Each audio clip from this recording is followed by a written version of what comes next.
Hello everyone and welcome. I'm going to get started in a few seconds here. We're just a little bit early.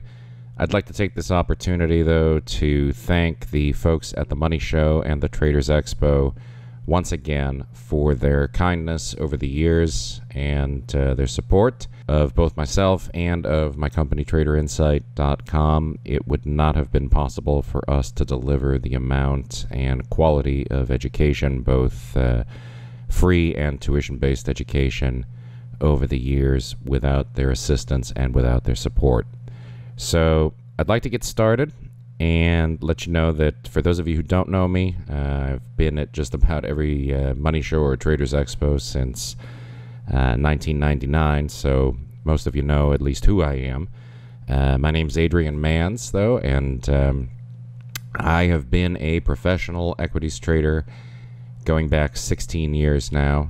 My wife Julie and I, who's standing right over there, is my trading partner and has been since graduate school. We met in graduate school and started trading our own accounts and building a trading business around some statistical models that we developed, and we never really looked back. So we're both PhDs in psychology, and we both put those to good use, sort of analyzing ourselves and figuring out what our role was in the market and figuring out where other people in the market were coming from. And it's made for a good mix over the years and a very good complement to what it actually takes to succeed in the market, both being psychologists. So it's a business that's based on human beings and what human beings are doing at any given point in time. And I'm not going to lie, the PhDs in psychology did not hurt when it comes to figuring out where we are and what we're doing. But let's get started. Today, everybody is here. We're jam-packed here with people, so try to be courteous of the folks around you, and remember that all this information is going to be available at TraderInsight.com next week. You don't need to write everything down. You certainly don't need to take pictures of all the slides. This will all be published, and if you fill out one of those response cards with your email, we'll send you an email when it's ready to go, and you can just hop on the website and pick it up. No need, again, to disturb other people taking pictures and trying to scribble down notes and things. So let's get started. This first hour trading tactics. This is what we do live in the war room every single day of the week. This is first hour intraday trades. We've currently got one of our most successful students running that war room. That seems to be going very well. Frees us up to, quite frankly, to not be running the war room, but to do some other things, develop some new strategies, that kind of thing. So let's take a look at a strategy that's right out of Beat the Street, right out of Around the Horn, A Trader's Guide to Consistently Scoring in the Markets. If those of you who have those books, you know what I'm talking about. Those of you who don't, I am told by Harriman that they have totally sold out here at the show. You can talk to Susan over at Harriman after the presentation, and she can tell you how to get a hold of the books. So let's take a look at my opening gap reversal strategy. This is the one that a lot of you are here to have a look at. In the United States, of course, I called this one Baltimore Chop. The book was written around a baseball analogy. In Beat the Street, it's just called Opening Gap Reversals. And the first thing we need to talk about is range and true range, because these are going to play an important part, at least true range is, in establishing what a valid opening gap is. So stocks range is just that. It's the value of today's high minus the low. Real easy to figure out, right? So if you take a look at a bar chart, we got a daily bar here. The range is just the high price minus the low price. And if that stock had a price of $50.10 at its high and $49.40 at the low, then the range was 70 cents for the day. That's a piece of cake, right? Everybody understands range.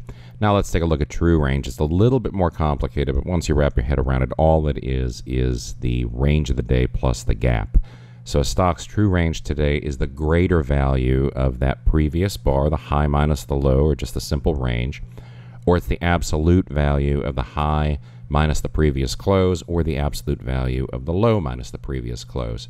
So you don't have a negative number, right? So that's why we're doing the absolute values there. And as you can see, what this does for you is gives you the high price minus the closing price of the previous day, and that's going to be today's true range, and this is a very important construct because we're going to use this as a proxy for volatility. So in this case, if the high price was $50.10 and the close yesterday or the close the previous day was $49, then the true range was $1.10 for that day. So now let's talk about the assumptions for this opening gap reversal. First off, we're assuming a normal distribution. When I say a normal distribution, I mean a normal distribution of volatility. We're also assuming that true range is a proxy for volatility and that volatility is mean reverting. And why are all these assumptions important? Well, because if these are in fact true, then what we can do is get out into the second standard deviation, or the 95% tail of the probability distribution, and that essentially gives us very, very strong reason to assume that the volatility that we're seeing in a market, in any given market, is in fact about to revert to the mean, and that then is the basis for why we think that this opening gap reversal strategy is going to wind up making money. So let's have a look first. For those of you who have no idea about statistics whatsoever, this is not a big deal. Let's take a quick look at what mean reversion is. All we're talking about here is you've got a distribution. That's the mean. That big black line right through the middle is the average. It's the arithmetic average. The red balloons, those are periods of high volatility. The blue balloons are periods of mean reversion. We're moving back towards that average. That's all we are focusing on in this entire presentation about opening gap reversals. We're going from periods of high volatility and reverting back to where we were when volatility was more normalized. So what's a standard deviation? It's the excursion from the average that can be expected. The formula for our example is going to use 10 days of that true range data that we looked at, and it's going to say what is the average excursion that we can expect from the average. So on average, how far can we expect to move away from the average?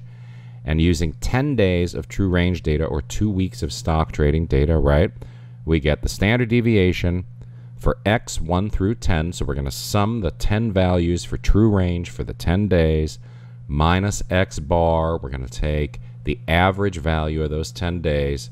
So 10 days worth of sum true range data minus the average true range data.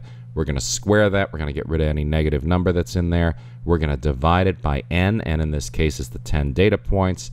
We're going to take the square root. That's going to give us 1 standard deviation. Just to be clear, let's have a look at those formula inputs and make sure that everybody understands the page that we're on. Does anybody have any questions up to right now? Because it's important that we understand exactly what we're talking about here. Okay, so standard deviation, x 1 through 10 minus x bar squared over n, take the square root. X equals each day's true range data. X bar is the 10-day average true range, and n is the number of days, 10. Let's look at an example and how we actually plug these numbers in. So here's some true range data for a stock. We've got day 1 through 10, and we have values for each one of those days. So your software is going to compute this for you. So if you're using Realtick, or you're using TradeStation, or you're using DOS or Sterling or any of the other packages out there, they're going to calculate true range for you. Then you're going to take that data and you're going to plug it in for x 1 through 10. You're going to add the sum of those to this equation. You are going to subtract this average. These are just descriptive statistics that Excel put together, right? So 1.25 is the average. You're going to square that data. You're going to divide it by n, which is the count, which is 10. And that is going to give you that 1 standard deviation value, which is 0.49. 49 cents per share takes you out 1 standard deviation from the mean. So you have to add that to your mean in order to figure out what a 1 standard deviation gap is. You have to multiply it by 2 and add it to the mean in order to figure out what 2 standard deviations are. So now how are we going to use this in the trade? Well, bulls or bears are going to gap a stock open, right? And sometimes it's going to gap 2 standard deviations above the high or below the low of yesterday's range. And when it does, we're going to enter that trade just above the high or below the low of the deepest bar in the gap. So what this looks like on an intraday 5-minute chart is this. On day 1, we had a stock in this case that was moving higher, and on day 2, the gap day, we had this move to the downside. Now let's assume that's a 2 standard deviation move, And then when I say the deepest bar, what you're going to do is treat this opening gap like a pullback. And in this case, the deepest bar in that pullback is down here. So what we are going to hope to do is get long just above the high of that bar, just above the high of the deepest bar in the pullback in the next 5-minute bar. And we're going to target this area up here, which is the open of trading for the session. You can target the open, you can target the close, you can target the high. You can even target into yesterday's range. You're going to have to learn a little bit of discretionary skill in determining what makes for the best target. But in essence, what you're going to find out is that you have to give them a little bit of room to breathe, but that you don't want to give them too much room. So you don't want to make the assumption that you're going to close a $5 per share gap, for instance, on your trade entry. You want to find a target that makes sense in terms of your reward to risk ratio. Give yourself, at least probably a 2-to-1 reward to risk ratio. That's the first place you're going to set as your target, because you're going to set your stop loss right down here, right? It's going to be right around this low of the morning, or it can be right around this closing price of the previous bar or the opening price of the bar that we're entering the trade in. One way or another, your first objective is going to be to get this trade risk-free. You're going to try to get it to break even as fast as possible. But just remember, when you're setting up the initial parameters on a trade has to make sense. You can't have a 20-cent per share initial profit target and a 50-cent per share initial stop loss. It doesn't work, right? It's not a good way to structure a business at all. So here's what this looks like on a daily chart. This one's a little older, so this isn't a real recent chart here, but it's a nice way of showing you what the two SD gaps look like. We see this gap in Airgas Incorporated last year, and one standard deviation was 49 cents, you'll recall, from the data set that we looked at. So 2 standard deviations is 98 cents. The mean was $1.25. So a gap that's going to be a valid opening gap reversal candidate is going to be the mean plus 2 standard deviations. So we need to see $2.23 per share on a gap in order for the trade to set up and say, all right, we're going to look to fade this move. So what was this gap? This one was actually $2.84, so it's more than 2 standard deviations, and we are now interested in what this is going to do, what Airgas is going to do after that opening tick. So here's what the morning gap looked like on a 5-minute chart on this one. The low of the opening 5-minute bar was the deepest bar in the pullback. If you don't like trading them that way, if that's going to give you some consternation about whether or not to take the entry, you can shift to 1-minute bars, 2-minute bars, 3-minute bars, right? It doesn't really matter what the time compression is, just so long as we're looking at the same thing. You want to see what the deepest bar in that pullback is. In this case, it happened in the first bar of trading, so now things are a little different, right, than those rules that we looked at. The rules were ideal. The simple rules that I gave you earlier are going to work most of the time. But if you get an opening bar that winds up being the deepest bar in the pullback, you're just going to use the low of that bar as your entry.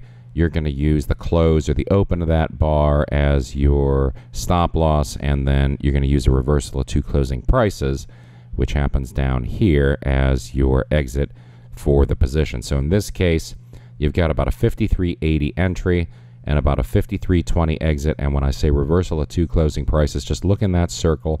We see the bar that made the big drop has a closing price, right? That tick on the right side of the bar, that's your closing price.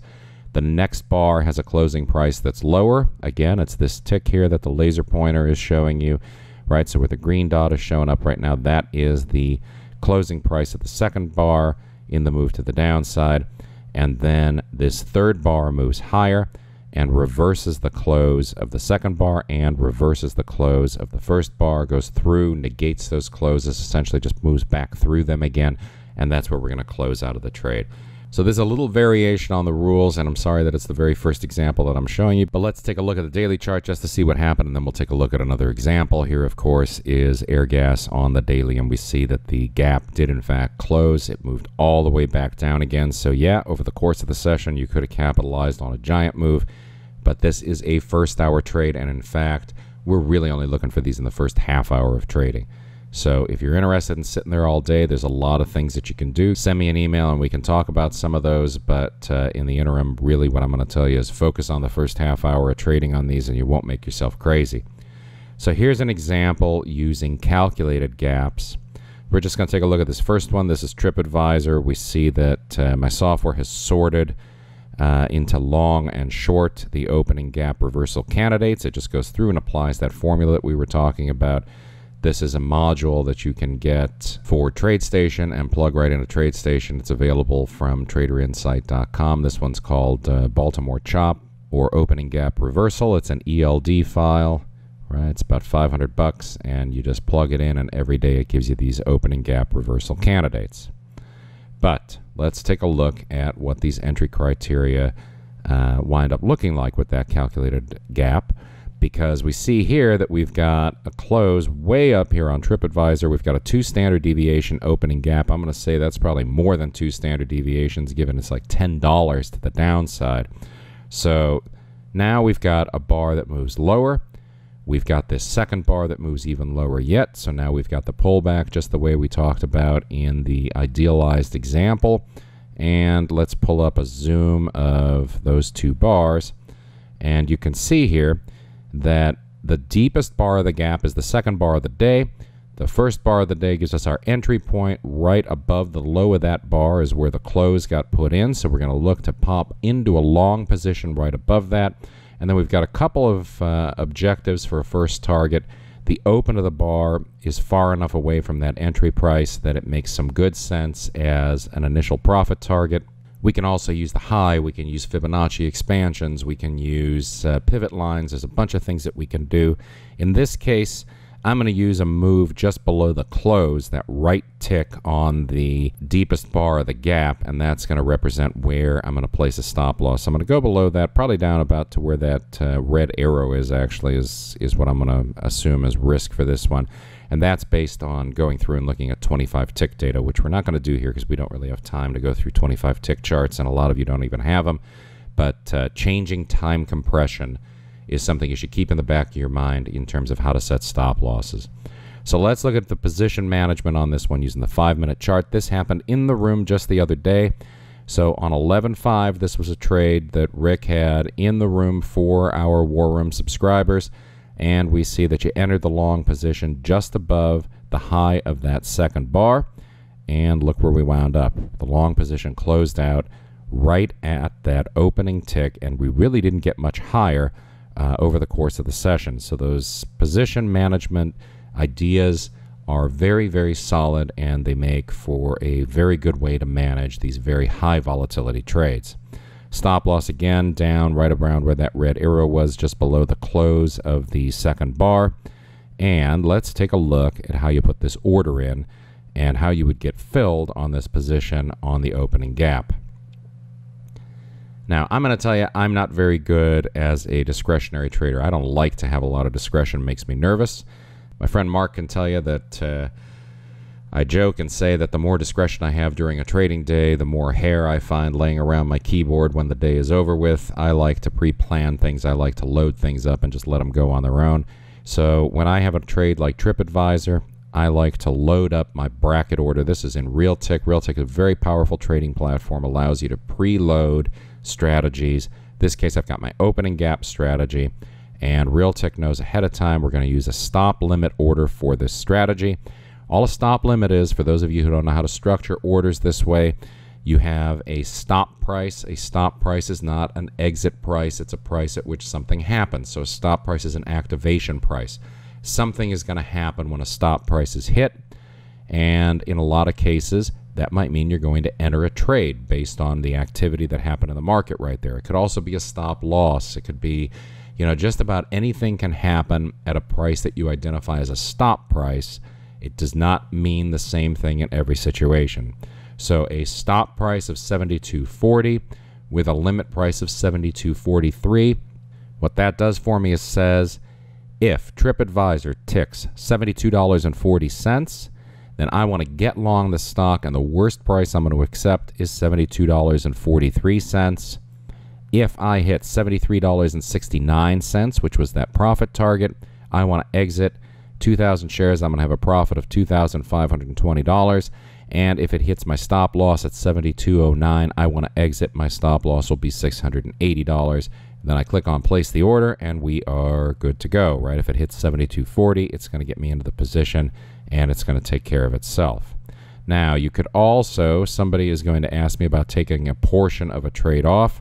You could also set it up to close you out at 50% of the profit target for a portion of the trade. Depends on the size of trade you're going to do. If you're doing a couple thousand shares, this kind of a strategy makes sense. If you're trading 100 shares, don't even listen to what I'm going to say because it doesn't make sense. You're going to pay commissions. It's going to eat you up, and you're going to wind up saying, you know, why did I listen to him? Because selling at 50% to the target really didn't make any sense.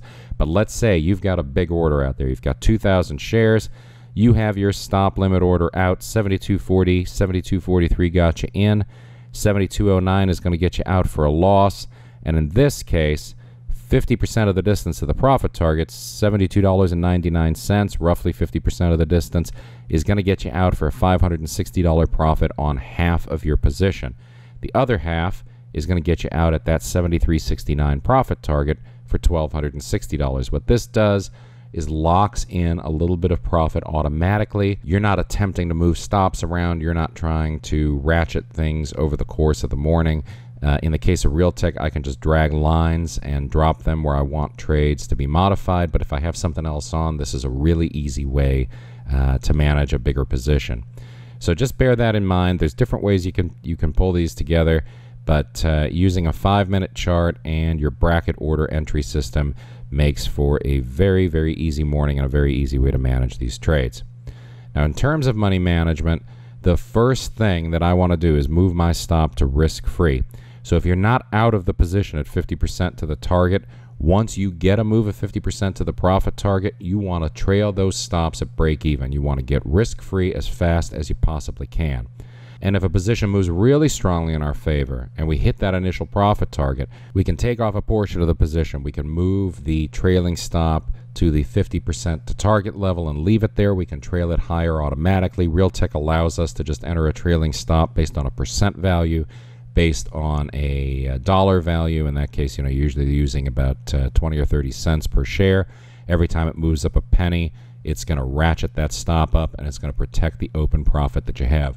One way or another, if you're not money managing these trades, you're going to lose money over the long haul. You will not make money just leaving these trades open, hoping that the gap is going to close entirely and make you a huge profit on the position. It just doesn't happen that way. The easiest thing, the best thing to do, manage your money actively, trail stops, protect profits. Again, in terms of establishing those profit targets, initial targets for gap openings down, use the high or the open of the opening bar, and initial targets for gap openings up, use the low or the open of the opening bar. These are very, very basic constructs in terms of setting these up. There's other things that you can do as well, but if you want to just get your feet wet with them, try that, paper trade them, and you will see that you get a lot of very good candidates over the course of any given week. Also, you can use fib lines, you can use pivot lines. Those are also good initial targets, especially when you don't have a second bar that's the deepest bar in the pullback, like in that example that we had at the beginning. If the first bar represents the deepest bar, you're going to have to do a little bit of thinking on your feet and get yourself into the position and get a profit target and establish a stop loss. Now, those stops you can establish real easily with 25 tick charts. They remove the time element completely from the chart, plot the trading activity instead of activity for a time compression. So you get ticks based on the activity in the market, right? So if there's 100 shares that go off and that happens 25 times, that's 1 bar of trading then, versus a 5-minute bar, which just occurs over the course of a 5-minute time span. So it makes for a very nice stair-step kind of a view of what's going on in the market and makes it easy to establish some trailing profit protecting stops as well as initial entry stops. So a lot of good trading software includes 25 tick charting, and as I just said, you've got a stair-step kind of a progression of data, and it makes it very easy then to identify support and resistance for position management, and it's a lot easier than when you use the time-based compressions. So here's what those alternate targets look like on these. Here's a pivot move. We see the opening gap. It's the deepest bar in the pullback, and the pattern is going to be the very first bar. So where are we going to target? Use that pivot line up at $37.61. Plot those pivots. They're included with your software. Get them on those charts. They make for very, very useful points at which to predict inflections. I've had a lot of people over the years tell me, oh, you know, pivot lines, I think those just, if anything, they're just inflection points. They're not that major. And my response has always been the same. You're in the business of predicting inflections, especially if you're trading intraday. So get those lines on your charts. They make for good targets. They make for good reversal points. There's a lot of things you can do with them. And once you understand how to use floor trader pivots, they can really add to the bottom line in your trading. This next one is a Fibonacci retracement. We've got this first bar that gets up, and in this case the entry that we're using is right at the close of the first bar, and that's because of that huge tail that it put in. But where do you set a profit target at that point? Right, you already had this giant move up to 62.70. We've got the 61.47 open. That represents the range that I'm going to measure for this fib retracement, and then we've got a 61.09 and a 60.71 area that make for logical profit targets on that entry. And in fact, 61.09 takes us out. We see the move down to 60.71. That's okay. You've got to take a position. You've got to take a point of action here and do something. So never second guess what you've done. Just always pat yourself on the back for following the plan that you set up, even if you set that plan up on the fly, like you would have in the case of CTAS. Here we've got PCAR. I've got this one on because look at this gap open. You need to make sure that there's enough room under the first bar of a gap higher or above the first bar of a gap lower for there to be a profit. In this case, this is probably a stray tick that caused this, or a series of stray ticks, obviously, since we had an open and then a little bit of a move higher, but price quickly collapsed in any case. So if this is actual price activity, unless you can shift very, very quickly to a 1-minute bar and there actually is activity that drives the stock lower, and it's not just a few ticks that brought it down like this, you're going to pass on this trade. You want to see a first 5-minute bar form, and that bar is going to give you then the cause of action, let's say, for what you're going to do with the rest of the trade. So when you see a bar like this, just pass on it, go on to the next one. Most days you are not going to have opening gap reversal setups. They're going to happen a few days a week, and when they do, they make for good trading opportunities. If you get one that looks like this, just call it an invalidated gap and pass on it. So the 2SD opening gap reversal. Volatility, I have proven to be mean reverting. Other people have proven it to be mean reverting as well. In 2003, I demonstrated that true range was in fact a proxy for volatility, and focusing on statistically reliable trading techniques provides an easy way to capture profits rather than riding the discretionary trading roller coaster. A lot of people take every single gap open and they try to fade it. A lot of people take every single gap open and they try to gap and go. They try to find the continuation on them. And what I'm telling you is, by applying a statistical model, right, a solid statistical principle like 2 standard deviations being caused to assume that there may be a mean reversion coming. Now, that's not to say things can't go out 3 standard deviations. That's just to say that you've got a very good reason for doing something here. That's a much better way to go about your trading business than it is to just sit there and wait for every single gap and to just do something because you want to do something. Finally, the fact that true range is a function included in almost all trading software allows us to avoid having to calculate the things that I tried using for these opening gaps initially. So if you've been around the Expo since 99, you know I used to use the implied volatility of the front month options contract to calculate these. I used VIX correlations to individual stocks over the years to try to calculate these. And I've also used the probability of mean reversion versus gap and go for any given stock. And I can tell you that the average true range as a proxy for volatility has worked as well as any one of those and has required far less work to get it going on any given trading day. So you don't have as much homework to do. You don't have as much on-the-fly work to do. It makes for a very nice way to time these entries. This strategy has been shown to be very effective. I've done peer-reviewed journals and magazines on it, and the technique has held up to 11 years of scrutiny. So 11 years I've been publishing on this, 16 years we've been doing it. It is definitely one of my favorite trading tactics. Now let's talk about intraday range scalps. This is the scalper strategy that I've been publishing for some time now. I love it. It goes through, it identifies some very easy volatility to spot on a chart and uses it as a predictor for what's going to happen tomorrow. So areas that constrain trading activity today, I'm assuming, are going to be very likely to constrain it again tomorrow if price happens to trade in that same range, right? So you have to have price move back into a volatility band that you identify in order for that volatility band to do you any good. But when it does, there's a very high likelihood that you are going to have a range constraint, and that range constraint winds up being tradable because we focus on ranges that have clear support and resistance and have high to low swings of about 20 cents. So that seems to be the sweet spot, is about a 20-cent swing. Most good trading candidates also have a range of 75 cents to a buck on a typical trading day. And if the intention is to trade the open, limit the candidates to those stocks that trade more than 10 million shares per day. The reason I say this is because on the opens you can have big spreads.